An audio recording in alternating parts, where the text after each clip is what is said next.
क्या हाल चाल प्यारे बच्चों। आज जो हम मिल रहे हैं बस एक छोटी सी चीज के लिए।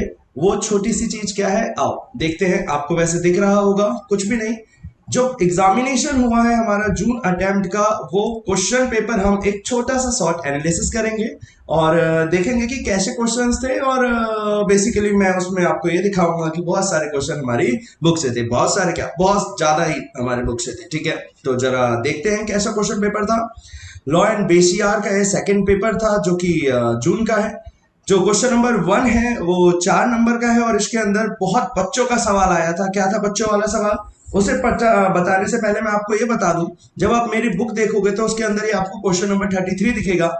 सेम वही सवाल है, बस वहां पे थोड़ी सी कम बात पूछी थी, यहाँ पे ज्यादा पूछी है। सिंगर ने गाना गाने का वादा कर दिया, गाना गाने से मना करने लग गया। तो वो थिएटर वाला क्या कर सकता है, सिंगर कॉन्ट्रैक्ट तोड़ सकता है नहीं तोड़ सकता, थिएटर वाला कॉन्ट्रैक्ट तोड़ सकता है नहीं तोड़ सकता। इस चीज पे क्वेश्चन आया हुआ है। काफी इजी है, बहुत इजी है।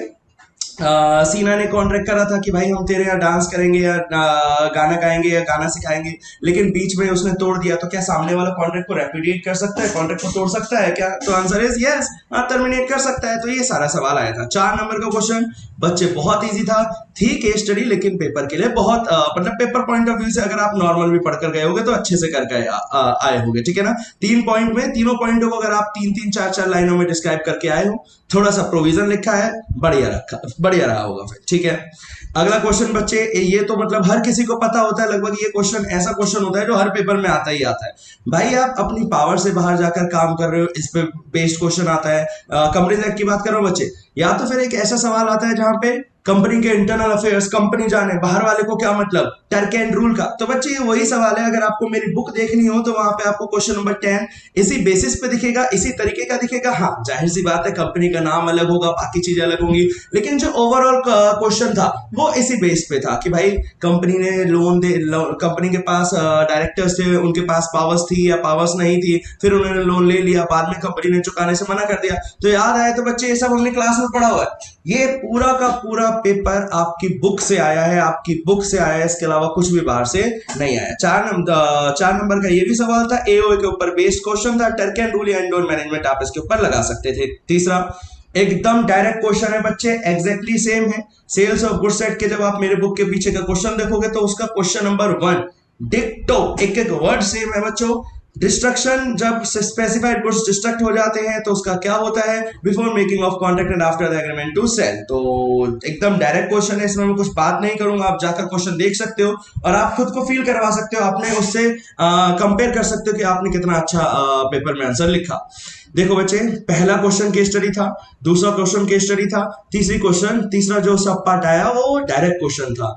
अब देखो डायरेक्ट की लाइन लगा देगा वो, बहुत डायरेक्ट क्वेश्चन आए और अच्छी बात भी है, डायरेक्ट क्वेश्चन में आपको मतलब आता होगा तो बहुत अच्छे से लिख पाओगे। देखना अगला क्वेश्चन, भाई साहब दुनिया का सबसे इजी सवाल है, दुनिया का सबसे इजी, और ये क्वेश्चन नंबर 2A। मैं क्या ही बताऊं, ये इतना इजी है। क्वेश्चन नंबर 10 है, अगर आप ये मेरी बुक खोलोगे, कॉन्ट्रैक्ट एक्ट का क्वेश्चन नंबर 7 10 एकदम डिक्टो से। The general rule is that an agreement made without consideration is void. भाई बिना कंसिडरेशन के करोगे तो वॉइड होगा, जनरल रूल यही था। सेक्शन 10 यही क्या करता था, याद करो सेक्शन 10 कॉन्ट्रैक्ट एक्ट का। लेकिन क्या इस बात की कुछ एक्सेप्शंस भी हुआ करती हैं? हाँ, टोटल 7 एक्सेप्शंस पड़ी थी बच्चे। Natural love and affection, bailment, charity, completed gifts, ऐसे करके 7 पॉइंट पढ़े थे आपने। टिकटो वही क्वेश्चन आया है, एक एक वर्ड सेम आया है, 7 नंबर का डायरेक्ट क्वेश्चन। भाई और क्या लोगे इससे इजी, मतलब ये तो बहुत इजी था। ठीक है, क्वेश्चन नंबर 2 का बी देखते हैं बच्चों। Again a direct question and again एक एक वर्ड सेम है। मेरा क्वेश्चन नंबर 4 एलएलपी का, क्वेश्चन नंबर 4 एलएलपी में मैंने क्वेश्चन दे रखे हैं, explain the incorporation bye registration of LLP. सीधा डायरेक्ट क्वेश्चन 5 नंबर का, और उसके एसेंशियल एलिमेंट बताने थे कि क्या क्या डॉक्यूमेंट्स वगैरह देने पड़ते हैं। बहुत इजी क्वेश्चन, बुक के पीछे का एकदम डिक्टो रिपीट क्वेश्चन। मतलब वैसे मैंने आपको बता रखा था वो जितने भी क्वेश्चन थे पेपर के लिए बहुत इंपॉर्टेंट थे और सच में ही इंपॉर्टेंट थे। वही है भाई, वो क्वेश्चन कर लिया मतलब मोर देन इनफ है। ठीक है, उसके बाद बच्चे ये एकदम जनरल क्वेश्चन था 2 नंबर का। ये तो कुछ कोई नहीं भी पढ़ के जाएगा तो पक्का करके आया होगा। इस पे मतलब मैं क्या ही बोलूं, what do mean by partnership for a fix period. Fix period वाली पार्टनरशिप कौन सी होती है? हद हो गई यार, इतना इजी सवाल पेपर बनाना चाहिए था क्या? दूसरा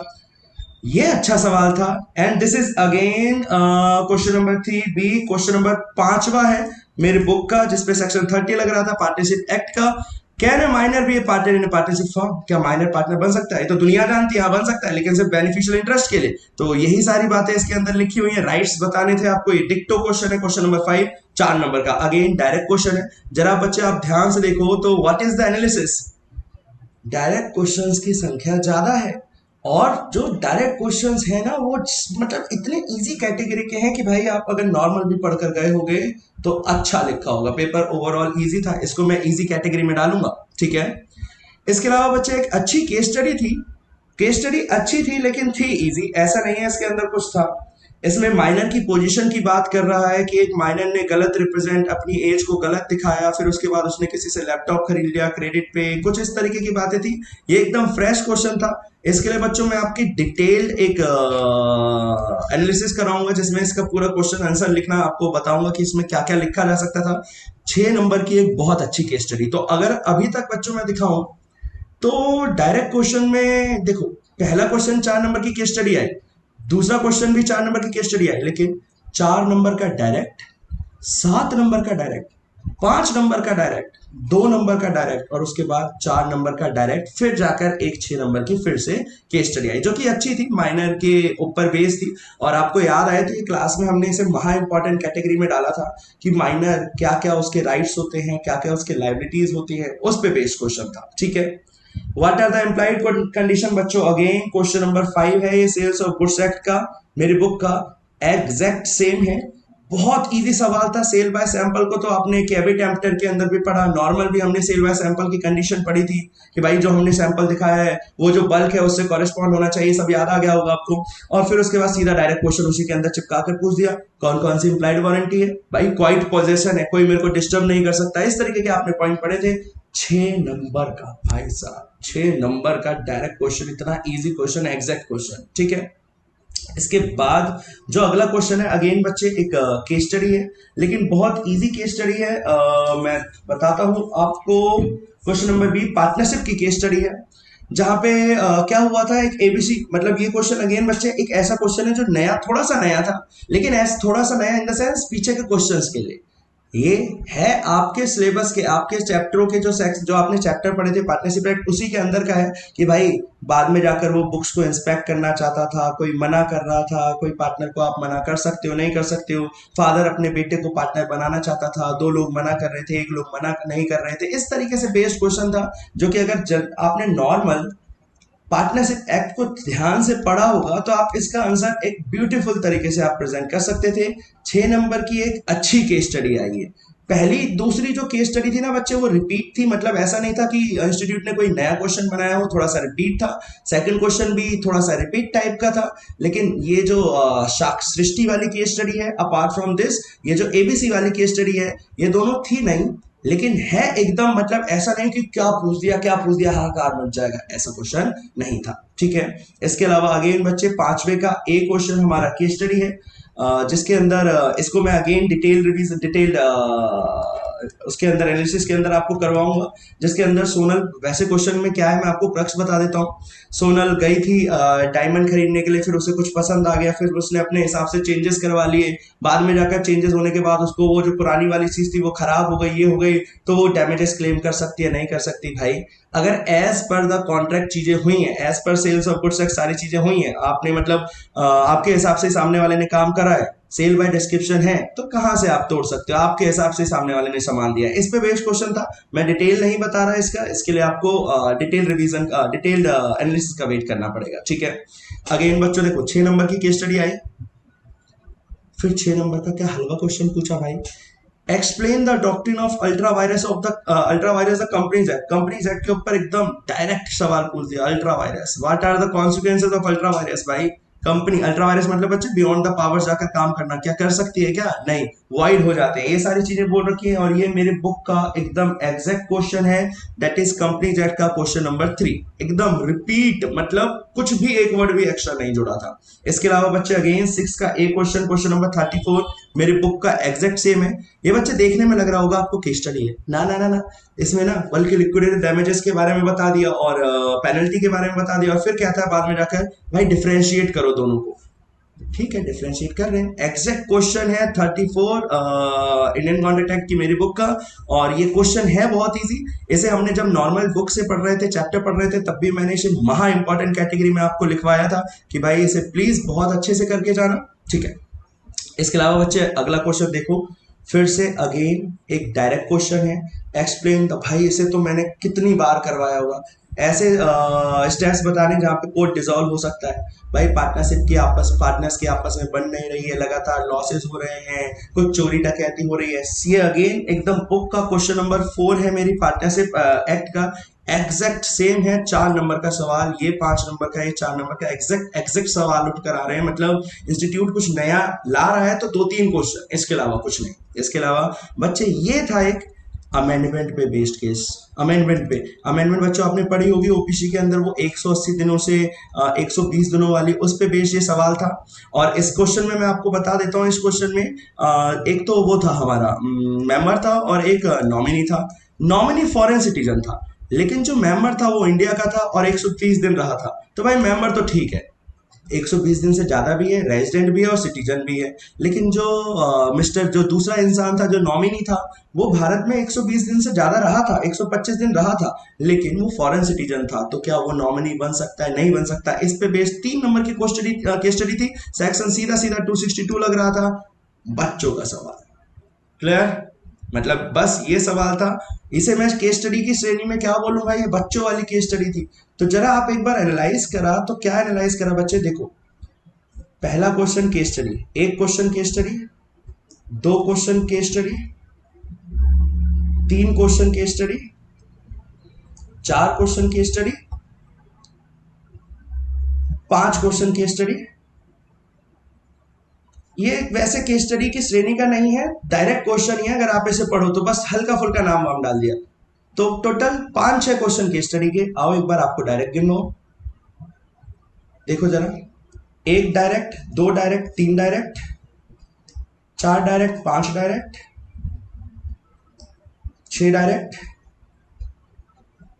7 डायरेक्ट, 8 डायरेक्ट, 9 डायरेक्ट, और ये भी लगभग डायरेक्ट ही था 10।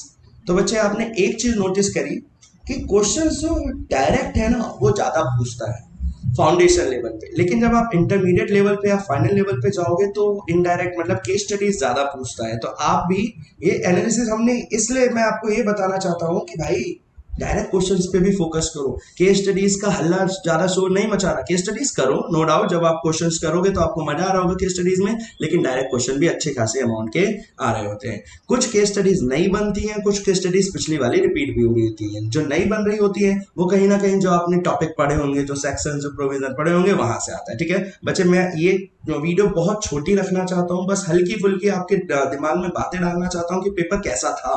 ठीक है, बुक से था, एक एक चीज इसकी बुक में से थी, आपका कुछ भी बाहर से नहीं था। जो बच्चों सेकंड पोर्शन है बीसीआर, वही एक घिसा पिटा सवाल, पैसेज पढ़ो, क्वेश्चंस के जवाब दे दो। क्लास 11 से पढ़ते, बचपन से करते आ रहे हो। इसके अलावा बच्चों और भी क्वेश्चंस थे जो कि काफी इजी श्रेणी के थे। जैसे देखो, रीड द पैसेज, फिर उसको छोटा बनाओ, उसके सब हेडिंग्स दो। ये सारे क्वेश्चन आपने क्लास में प्रैक्टिस करे होंगे। तो ये क्या ही था, समरी बनाओ। अरे समरी बनाना तो बच्चों का खेल होता है। फिर उसके बाद ये बच्चे कम्युनिकेशन का एक चैप्टर क्वेश्चन है। कम्युनिकेशन के आमतौर पे 2-2 1-1 नंबर के क्वेश्चन आते हैं। ये भी वही था कि भाई फेवरेबल इंप्रेशन बढ़ाने के लिए कैसा वो कपड़े होने चाहिए, ग्रूम्ड होना चाहिए, वेल ड्रेस्ड होना चाहिए, ये वाले पे बेस सवाल था। फिर कुछ एंटोनियम और सिनोनियम वाले वर्ड्स आते हैं, जैसे जर्मन बनाया था। जर्मन में आपको अगर आपने बुक अच्छे से पढ़ी होगी तो रेलिवेंट इसका आंसर हुआ करता था। फिडिलिटी अगर आपने अच्छे से पढ़ा होगा तो इनकॉन्स्टेंसी इसका आंसर हुआ करता था। फिर उसके बाद डायरेक्ट इनडायरेक्ट को, मतलब वही मैंने बोला, फिर उसने सामने वाले के तरीके से इनडायरेक्ट में कन्वर्ट करने वाला बीसीआर का एकदम, मतलब बीसीआर में कुछ एग्जांपल्स दे रखे होते हैं। बीसीआर की सबसे अच्छी बात है पीछे एग्जांपल होते हैं, वो भी आपने कर लिए ना, जो बुक के अंदर लिखा है वहीं से पूछ रहा होता है। फिर एक प्रिसाइज बनाना था, पूरा पढ़ना था, फिर उसको एक हेडिंग देनी थी, फिर उसको एक प्रिसाइज राइटिंग लिखना था। काफी इजी होता है, बस पढ़ने में समय लगता है। इन टॉपिकों में बीसीआर में यही होता है, समय ना ये पढ़ने में ज्यादा लग जाता है। अभी एक पेज का है भाई, पेपर में 5 मिनट भी लगा दिए, लग गई लंका। ठीक है, उसके बाद फिर से अगेन एकदम बच्चों का चेन नेटवर्क के ऊपर 2 नंबर। भाई चेन नेटवर्क तो हर कोई पढ़ कर गया होगा, हलवा सवाल। फिर टेक्नोलॉजी बैरियर भी क्या कम्युनिकेशन में एज ए बैरियर काम करता है? हाँ, अगेन दोनों में ऑप्शन था, लेकिन दोनों ही इजी सवाल थे। फिर ऐसे ही मतलब कुल मिलाकर बीसीआर अगर आप देखोगे ना, तो अनसीन अनसीन टाइप के क्वेश्चन नजर आते हैं। बड़ा सा पैराग्राफ, इसके समरी बनाओ, इसकी प्रिसाइज बनाओ, फिर एंटोनियम सिनोनियम, डायरेक्ट इनडायरेक्ट, मतलब जो आपके सिलेबस के अंदर चीजें दे रखी है एकदम वही एग्जैक्ट उठाकर पूछ लेता है। ऐसा नहीं कि कुछ एकदम अजीब वगैरह चीजें आपसे पूछ रहा होगा। ठीक है। फिर एक ग्लोबल ट्रेडर्स प्राइवेट लिमिटेड ने आपको, इसके हमने बच्चे क्लास में कितनी प्रैक्टिस करी थी। You are a purchase manager global trader private limited के, you have order 100 units SN limited से in Mumbai, while checking the consignment, वो सामान बहुत क्वालिटी बेकार क्वालिटी का निकला। लेटर लिखो, कंप्लेंट लेटर कि भाई तेरे से मैंने फलाना दिन को इतना सामान खरीदा था, इनवॉइस नंबर ये था, पेमेंट इतने रुपए की करी थी। आपकी ना सोच चलनी चाहिए, ऐसे क्वेश्चनों में सोच चलनी चाहिए। लेकिन वो सामान काम नहीं कर रहा, वर्क नहीं कर रहा, तो मैं रिप्लेसमेंट चाहता हूँ या मैं डैमेजेस क्लेम करना चाहता हूँ, नहीं देगा तो मैं तेरे ऊपर केस कर दूंगा, ये कर दूंगा, वो कर दूंगा। इस तरीके से पूरा का पूरा लेटर बनाया जा सकता है। 5 नंबर, ओ भाई साहब 5 नंबर का क्वेश्चन, क्या ही है क्वेश्चन। फिर वही एक्टिव पैसिव वॉइस वाले क्वेश्चन थे। करप्शन के ऊपर एक रोल ऑफ यूथ, भाई साहब क्या ये था। इसमें आपको सोचना पड़ता कि भाई हम क्या कर सकते हैं। हम धरना देंगे, भाई धरना क्यों दोगे। हम जब नई नई कंपनियों में जॉब करेंगे, नई नई जगह जाएंगे या गवर्नमेंट में हम जाएंगे, तो हम थोड़ा सा करप्शन को कम करने की कोशिश करेंगे। मतलब ये ऐसा क्वेश्चन था बच्चे जिसे आप पढ़ नहीं सकते, कुछ भी पूछ सकता है, कुछ भी कहीं से भी कोई सी भी चीजें लिखने के लिए बोल सकता है। आर्टिकल तो आपको, आप अगर क्लास से पहले 4-5 की भी अच्छे से प्रैक्टिस करके जाओ तो पेपर में आपका दिमाग खुलता है। ये हमेशा बीसीआर हमेशा सेकंड उसमें अटेम्प्ट करनी चाहिए, क्योंकि यहाँ पे सोचने का काम ज्यादा होता है। वहां पे आपको आता होगा, ठीक है भाई ये है कोड कब डिसॉल्व कर सकता है, ठीक है लिख दिए सारे धैर धैर धैर धैर सारे पॉइंट लिख दिए, लेकिन यहाँ पे दिमाग चलाना पड़ता है। ठीक है, इसलिए हमेशा ज्यादा अच्छा रहता है जब आप बीसीआर बाद में अटेम्प्ट करो। अगेन बच्चे एक डायरेक्ट क्वेश्चन आया था कम्युनिकेशन के ऊपर, फिर एंटोनियम सिनोनियम इडियम्स के ऊपर क्वेश्चन आया था, और लास्ट में जाकर एक रिज्यूमे। भाई ये कोई 4 नंबर का 5 नंबर का आर्टिकल आया, 5 नंबर का लेटर आया, 4 नंबर का रिज्यूमे आया। ये क्या चीजें होती है। अगर आपने 3-3 4-4 5-5 भी क्लास में प्रैक्टिस करे हैं, ओवरऑल बहुत शानदार गया होगा आपका पेपर में, उम्मीद कर रहा हूँ।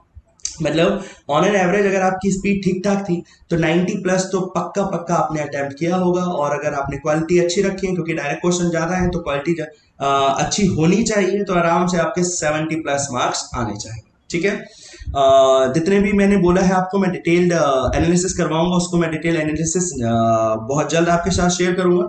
जब तक के लिए अभी आप अपने बाकी पेपर्स पे फोकस करिए, आपके बाकी पेपर्स भी आपके सर पे बैठे हुए हैं। चलिए मिलेंगे बच्चों अगली रिवीजन या अगले किसी लेक्चर के साथ। जब तक के लिए tata bye bye and take care.